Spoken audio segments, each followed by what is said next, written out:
I am recording this video for my YouTube channel, but I'm primarily not recording this for the YouTube channel. I'm recording this for my personal social media channels, for the people that I'm friends with, the people that I see daily, people that I see weekly.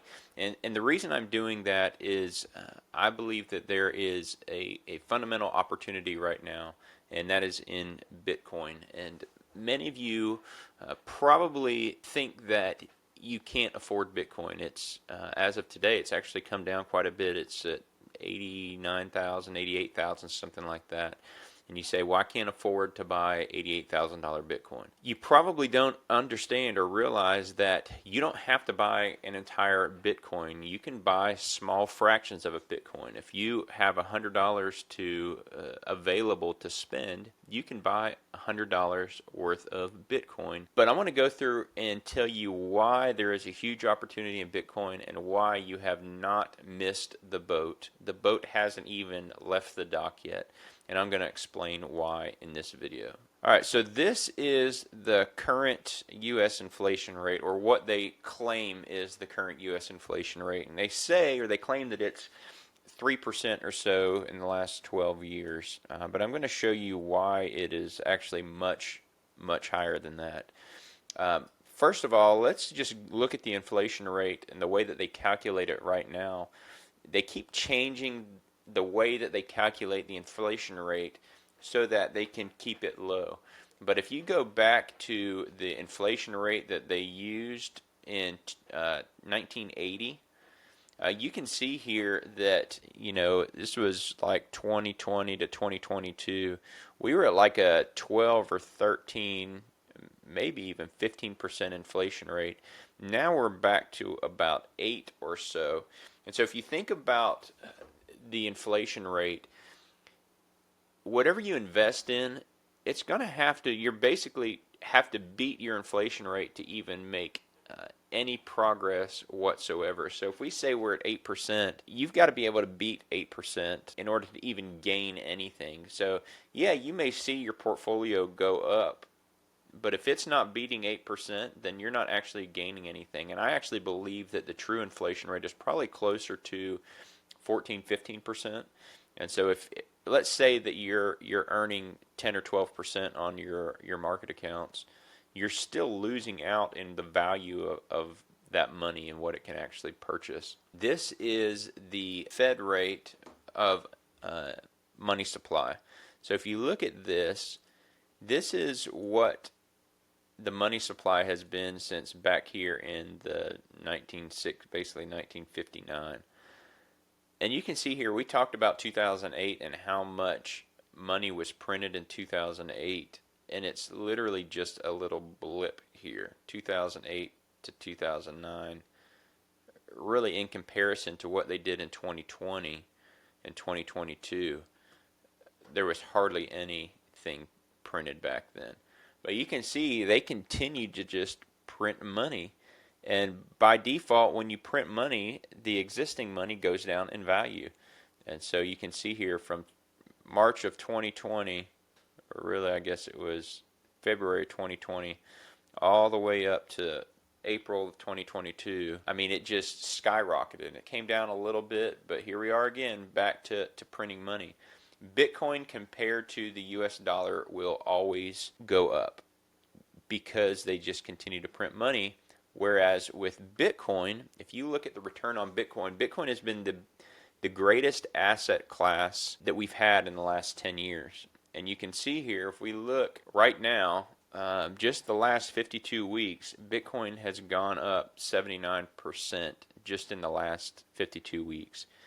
Over 2 years, it's 354%. 3 years, 500%. 5 years, 2,200%. Almost 2,300%. And over 10 years, it's gone up 43,818%. So the question is, why is Bitcoin going up? Well, there's something that is fundamental to Bitcoin. And the biggest thing to Bitcoin is that there will only ever be 21 million Bitcoin in the world. You cannot create more than 21 million. It's impossible with the way the algorithm is written. 21 million. That's all there will ever be. The biggest thing with Bitcoin is everything is public on a ledger. You can't fabricate more Bitcoin. You can't do derivatives in the traditional sense that can be manipulated on like the stock market. There are 21 million Bitcoin. They can all be accounted for on the blockchain, and there is no way to spoof that. And then if you look at this, this is something I found incredibly fascinating. How many millionaires are there in the world? 62,489 millionaires. So if you think about that, there is not enough Bitcoin in the world for every millionaire in the world to have a full Bitcoin.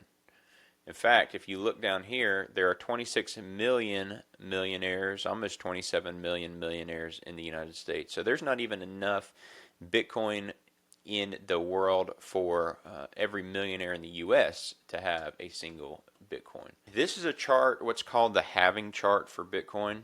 And essentially the way Bitcoin works is miners verify transactions on the blockchain. When they successfully do that, first they earn rewards. And the halving process essentially means that every time there is a halving, the rewards that they earn get cut in half. And Bitcoin continues to follow a cycle, right?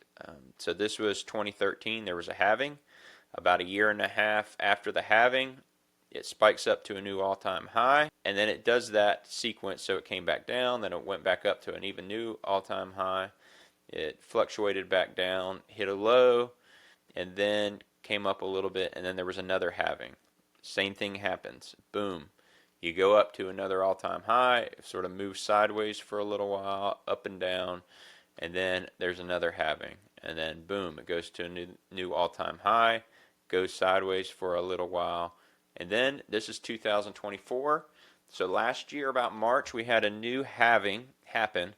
So if you think about that, the halving cycle is about a year and a half after the halving is when you hit a new all-time high. So we can expect probably to hit a new all-time high somewhere around August, September this year.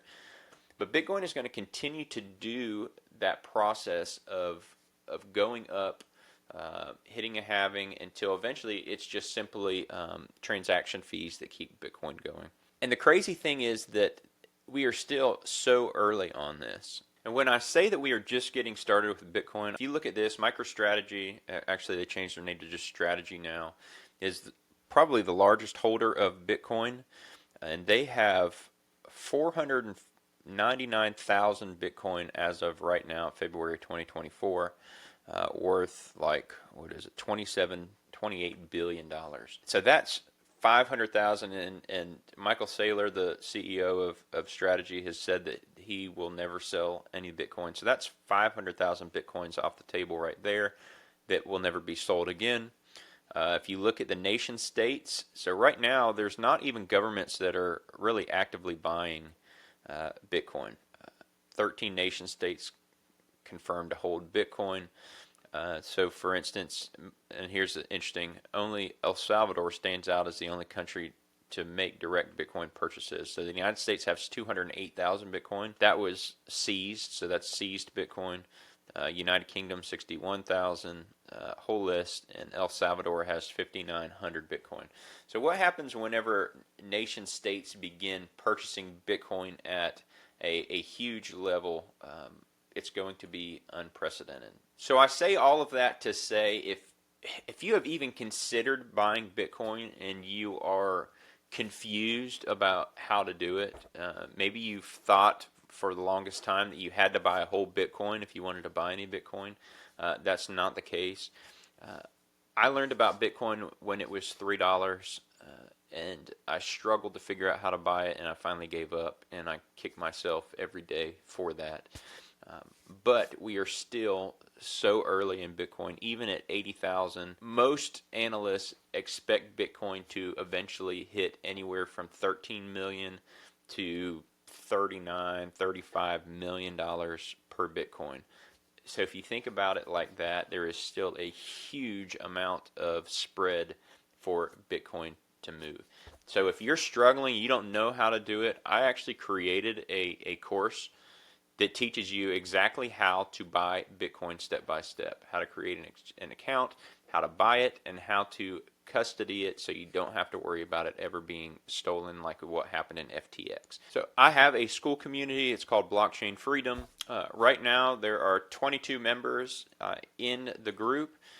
And there is a course in there, how to buy Bitcoin. It walks you through the whole process. There's a ton of other information in there, but for those of you that don't know how or where to even begin, you can go here, you can join this group for free. Now, whenever I hit 50 members, I'm going to add a price to it. I don't know what that price will be. It won't be astronomically high, but there will be a price to join the group. And then as we add more and more members, that price will go up. But if you are struggling to figure out how to buy Bitcoin, and it's just Skool with the K, skool.com/blockchain freedom, take you right there. But if you're struggling to figure out how to buy Bitcoin and you recognize that there is value in it, I'll put a link somewhere in here. If this is on Facebook, it'll probably be in the comments somewhere. If this is on YouTube, it'll be in the description. But I encourage you, do it now. It doesn't cost you anything. If you're watching this right now, very likely you can get in quickly, and there will be no cost forever. You'll be in that group forever for free. And as I add more content, then you can get access to it. All right. Thanks for watching.